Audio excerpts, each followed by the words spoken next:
Okay, hindi naman to kalayuan. Wow, ang sarap niyan! Buset!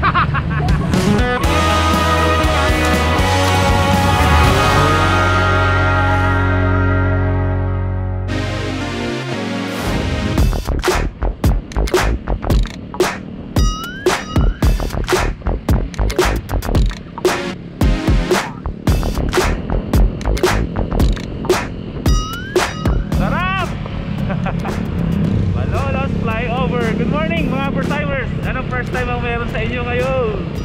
Anong first time ang meron sa inyo ngayon? Today, alas 9 ng umaga mga first timers. At yan, malaya ulit ang lahat. Medyo malaya kasi first day ng GCQ ngayon. Kasama ang Malolos, Bulacan o ang buong Bulacan sa pagbabago na naman ng seguridad. Actually, dito na ako ngayon mga first timers sa Mini Forest kasi imimit natin si Lasadik. Kung naalala nyo yung sa vlog kagabi. Kasi bago kami gumawa ng plano na pagpunta dun sa balak namin gawin na pagka-catch and cook ng ilang araw, ay gusto ko muna siyang makabanding at syempre makilala ng lubusan bago kami magsama. Kaya ngayon makikipagkwentuhan muna tayo, imimit ko muna siya. And then siguro after ng banding is mag-aano muna kami, maghanap siguro ng mga kainan. Kaya samahan niyo muna ako. At yan, maganda yung panahon natin ngayon mga first timers ha. Hindi masyadong mainit, hindi rin naman mukhang uulan, sakto lang para mag-drive tayo dito sa bayan ng Malolos. Kaya ayun, gusto kong ma-meet niyo siya. Sabay-sabay natin kilalanin at i-meet natin si Lasadik. Dito na siguro. Alam ko excited na siya eh.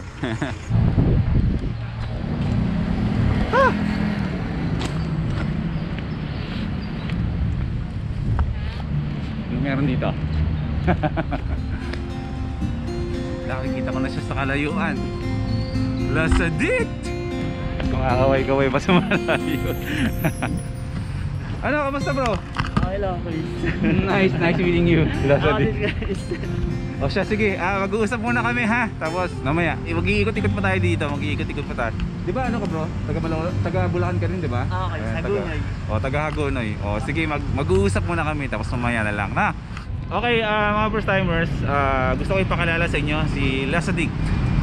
Anong full name mo bro? Benedict Buensuceso.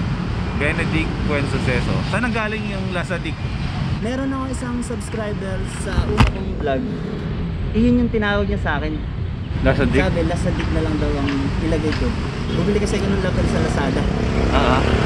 Tapos pangalan ko Benedict. Parang pinagdugtong niya. Lazada, Benedict. Oh, may isa. Naging Lasadik. Lazada, Benedict, Lasadik. Witty ah. Tapos nag-search na ako kung may kapangalan. Wala naman. Sabi ko, siguro okay na to.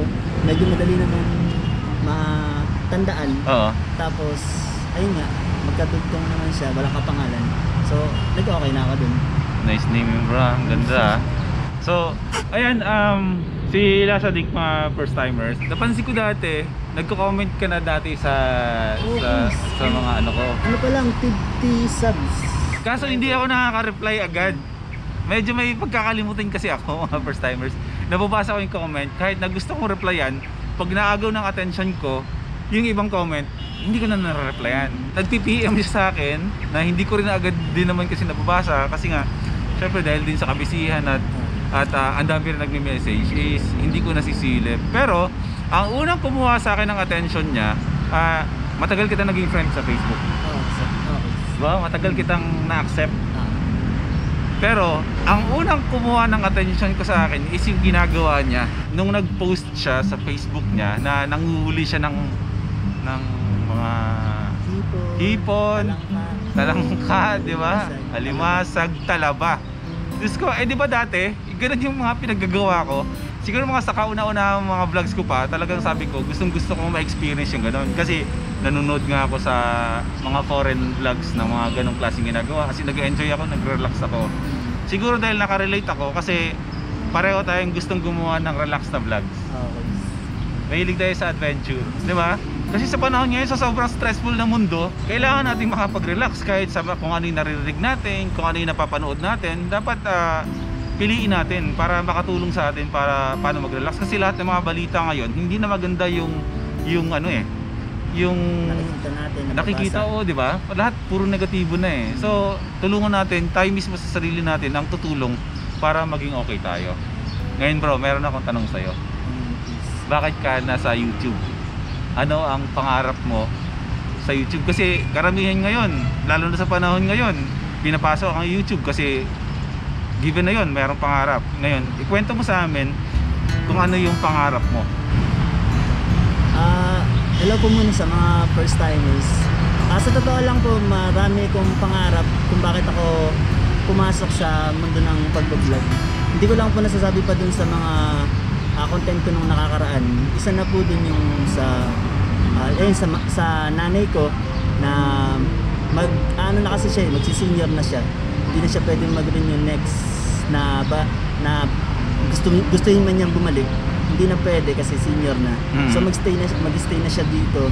Plano ko na sana bago siya makapag-stay, yun nga, magkaroon ako ng kahit papaano Pagkakitaan. So ayun, pagkakakitaan. Nice. So ang mami mo bro ay wala dito sa Pilipinas?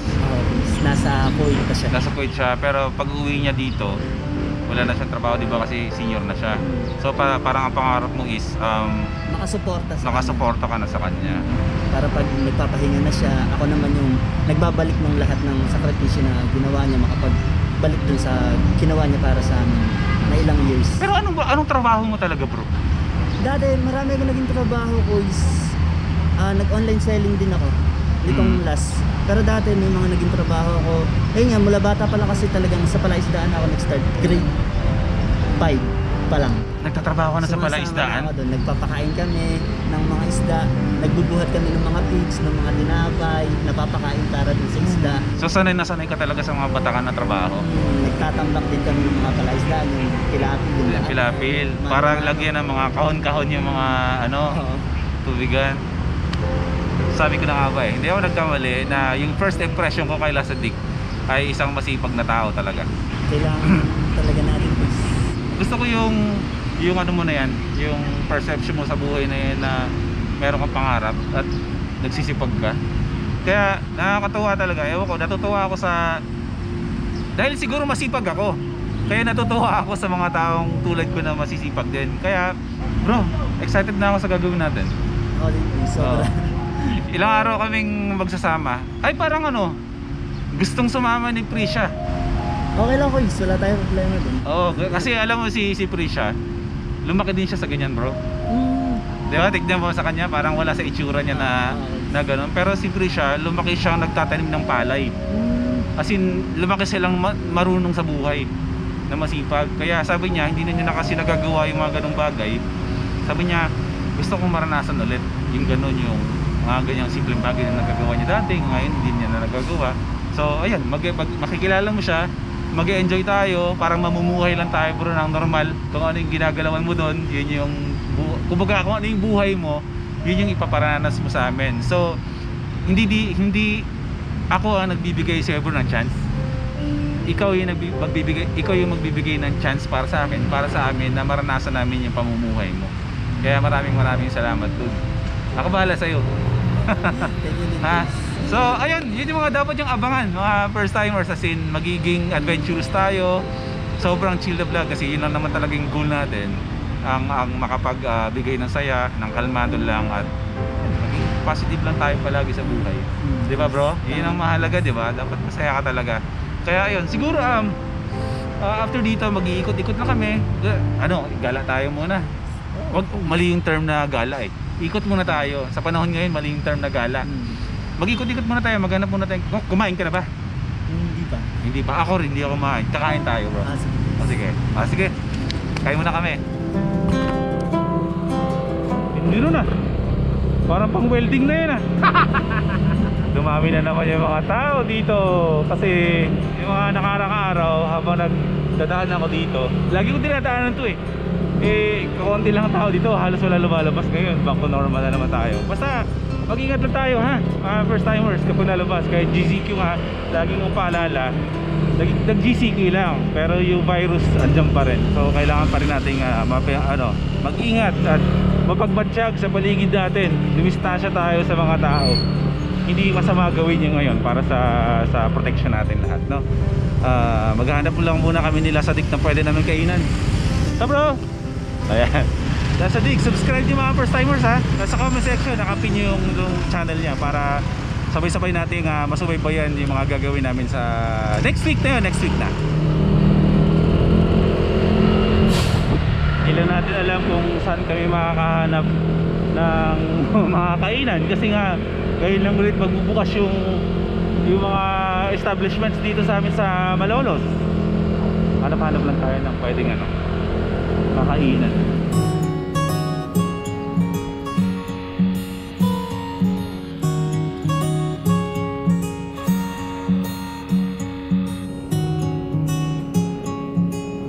Fresh banana, fresh isda. O diba, naglalabasan na yung mga nagtitinda dito. Kahit sa ang sulok dito may mga makikita ka nagtitinda talaga no? Mga tao ngayon kanya-kanyang diskarte na para kumita ng pera, diba? Actually lahat naman tayo Oy, oy, oy, oy, oy, oy. Ba't ganun, umuusok pero walang liempo. Bukas na po kayo?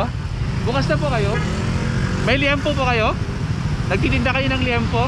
Hindi kami magkarinigan ni ate kasi wifi. Nagtitinda po kayo ng liempo? Wala sir, ano lang, kawali. Ha? Itong kawali. Kawali. Ano pong iniihaw nyo po doon? Pusit po. Pusit? Dito tayo bro. Ha? O sige, dito tayo kakain. Okay na po ba mag-vlog kami? Okay po. I-teach natin yung ano mo. O sige, sige po. O dito na tayo.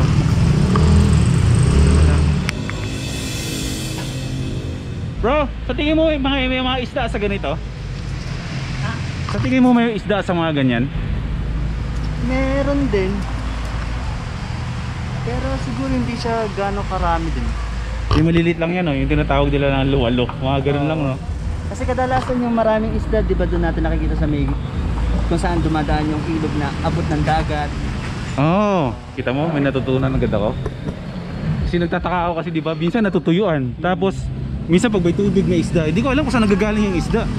Di ba? Minsan ano siya, parang mga ligaw na lang din sa mga palaisdaan. Pag nasisira yung palaisdaan, ganun. Tumatawid na lang sa ano. Kasi pag nasira yung pilaban, kakalat na yun kung saan na siya. O kaya pag umapaw yung tubig, tatapon na din yung kung saan siya pwedeng tumapon yung mga laman nilang isda o yung mga alaga nila sa piston. Okay, ayos natututo tayo. Okay, hindi naman to kalayuan. Wow, ang sarap niyan. Grabe. Dito tayo ngayon, mga first timers sa charap. Yes po. Anong ibig sabihin po ng charap? Masarap? Masarap. Charap, masarap. Ayun na. Actually itong karinderya na to mga first timers. Actually, hindi siya karinderya parang semi restaurant siya. Restaurant no? Sarap kainan since 2014. Nandito na ba ako nun? Nandito na ako. Madalas kong nadadaanan talaga to. Nakuha na yung attention ko dito dati. Pero ang galing lang. Nagkataon na bukas sila ngayon. Ngayon lang po ba kayo nagbukas ulit? Araw-araw kayo bukas? Ayun ang dining sir. Ngayon ang dine-in. Kasi nga GC ko tayo. Grabe naman yan. Tignan niyo yung niluluto ni ate. Anong pangalan mo po? Len po. Si Ate Len. Tignan niyo yung niluluto ni Ate Len.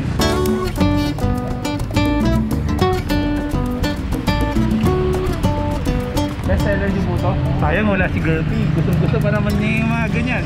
Pero okay lang, makakasama naman natin siya sa gagawin natin yung series of vlogs Ayan, magkano po ang isa niya Ate Len? Merong 100 po, 120 pong pinakamalaki. O sige po, order po ako ng dalawa.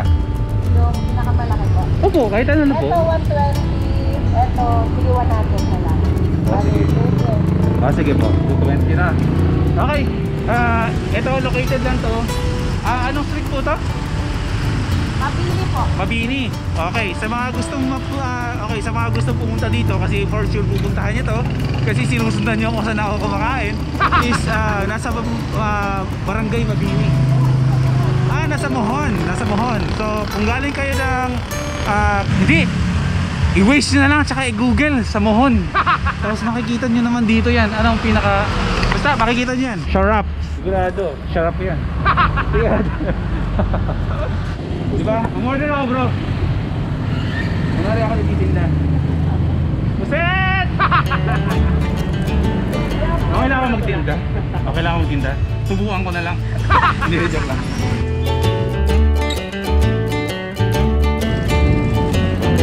Masagana natin dito sa Malolos bro. Sa Bulacan, no? Ayun o. Sorry. Pusit na pusit. Nakakabaliw ah. Puro pagkain tayo. Masarap yung pusit na yun bro. May pusit din sa inyo?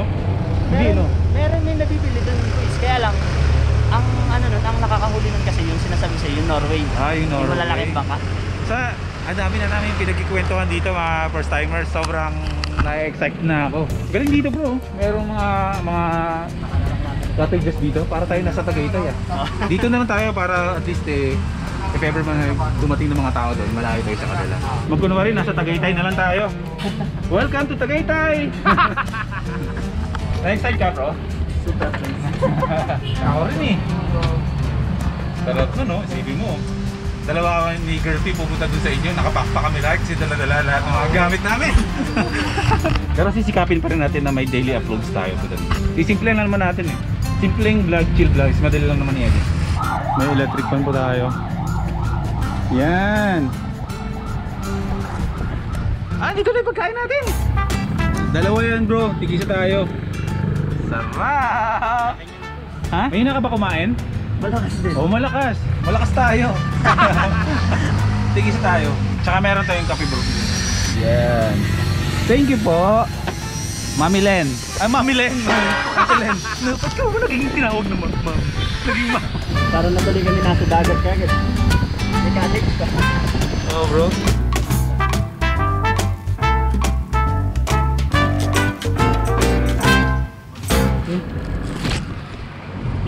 Ito. Alimango, nasa isip ko talaba. Binigyan tayo nila sa dik mga first timers ng alimango dito. Fresh from ano to bro no? Hagunoy. Solid, natutuwa yung nanay ko dito. Bro, thank you ha. Hindi ako papayag. Hindi ako papayag na ikaw lang yung bibigyan mo ako. Meron akong ibibigay sa'yo. Malaki ba katawan mo? Mukhang saktuhan mo, fit. Hindi ko pwede sa...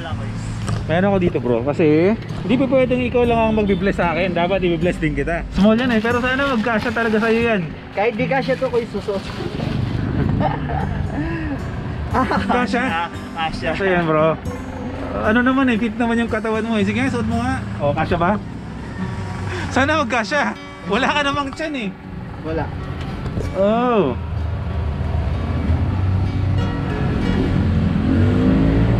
Ano bro? Ayos lang boys. Kasya no. Eh no? Life is good. Huwag mo naman pansinin yung boy first time na yan. Doon tayo mag-focus sa life is good bro, di ba? Ito na yung damit na pangarap natin. Nakikita ko lang sa kay Boy P. J3D Apparel. Yan. Maraming salamat J3D ah. Yan, binigay na natin yung mga damit natin sa mga karapat dapat bit ka. Suot mo na to pa ulit. Oh sige bro, shoot mo na. At salamat din bro dito sa alimangong binigay mo. Wala yan to. Matutuwa ang nanay ko nito. Upak to mamaya. Okay. Bago kami mag-part ways ni Lasadik, bro, maraming salamat. Simula yung araw na to, magkaibigan na tayong dalawa. Thank you. As doon, meron ka bang... imbitahan mo yung mga first timers na manood sa'yo. Kasi magkakasama tayo ng ilang araw bro. Maganda ang susubaybayan nila sa atin. Kaya invite mo na sila na mag-subscribe sa channel na. So, ayun po, kamusta po lahat ng mga first timers na katulad ko na sumusubaybay kay Boy P. Ini-invite ko po kayo na mag-subscribe din po sa channel ko para makita nyo din po yung mga vlogs na ginagawa ko dun sa lugar namin. At sa susunod po, makakasama natin si Chris DT. Yun yung mga dapat yung abangan. So, maghihiwalay na kami pansamantala kasi yung gagawin namin na adventure series is next week na mangyayari yun. So may kailangan lang tayong tapusin, may mga prior commitments lang tayong tatapusin ngayong week na to, and then next week magsisimula na yung adventure vlogs natin dun sa Hagonoy for 3 days. Okay, kasama sila si Rika at saka syempre si Kurisha kasama sa atin. So mas masaya to, mas makulit, di ba? At mag-enjoy tayo sa adventure na gagawin natin. So yun bro, uwi na siya ng Hagonoy. Ako babalik sa ng bahay. So bro, magkita-kita tayo next week. Tat na lang. Ayos bro ha. Good luck bro ha. Okay, uwi na tayo mga first timers. At ako uwi na puno-puno ng excitement sa gagawin namin dalawa ni Lasadik. Excited na ako bro! Adventures! Real adventures is coming! Woo! English pa yun ah. Hirap Tagalogin eh. Uwi na tayo. Yung alimango, baka mamayat eh. Paluto na natin kay Mader. Good vibes lang no? Naka-helmet ka na. Kanina wala kang helmet. Wala siyang helmet kanina, nakalimutan niya magsuot. Makakalimutan ka? Oo, pareho tayong dalawa. Matanda rin ako eh. J3D! Haha, shoutout J3D! Ano? Ingat sa biyahe bro ha. Message ka sa akin pag nakauwi ka na ng bahay. Ikaw din. Yes bro.